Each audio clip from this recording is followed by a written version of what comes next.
మీలో ఎంతమంది వాడపల్లి వెళ్ళారు? నేనైతే ఇది సెకండ్ టైం. 7 వారాలు మొక్కుకుంటే మనం అనుకున్నవి నెరవేరుతాయి. ఇక్కడ అందరూ 7 ప్రదక్షిణాలు తిరిగి 7 కాయిన్స్ హుండీలో వేస్తున్నారు. ఇక్కడికి 7 వారాలు వచ్చి 7 ప్రదక్షిణాలు కూడా చేయాలి. ఇక్కడైతే నా దర్శనం కంప్లీట్ అయిపోయింది. నేనైతే బయటకు వచ్చేసి వీడియో తీయడానికి అవ్వలేదు, ఎందుకంటే దేవుని చూపిద్దాం అనుకున్నాను. బట్ లోపల కెమెరా ఎంట్రీ లేదు. కార్తీక మాసం వల్ల లక్షల్లో ఉన్నారు జనం, ఎందుకంటే ఇక్కడ దేవుడు చాలా పవర్ఫుల్. అందుకే ప్రతి ఒక్కరు కూడా వచ్చి దర్శనం చేసుకుంటున్నారు. ఇక్కడ ఫ్రీ దర్శనం అలాగే టికెట్ దర్శనం కూడా 2 అవైలబుల్ లో ఉన్నాయి.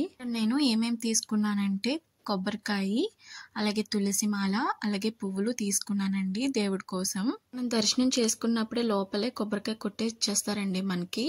కొబ్బరికాయ అనేది మళ్ళీ సపరేట్ గా కొట్టాల్సిన అవసరం లేదు. మనం తెచ్చిన తులసి మాల పువ్వులు ఉన్నాయి కదండి, ఇక్కడ స్వామివారి పాదాల దగ్గర వేసి ఆ తులసి మాలను తీసుకుని ఇంటికి వెళ్ళాలండి.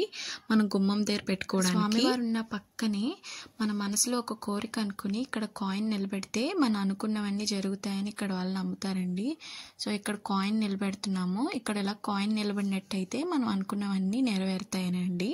ఇక్కడ వీళ్ళని చూసారు కదండి, వీళ్ళందరూ కూడా స్వామివారి సేవ చేసుకోవడానికి వచ్చిన వాళ్ళు వీళ్ళంతా. అంతే ఇంక వీడియో.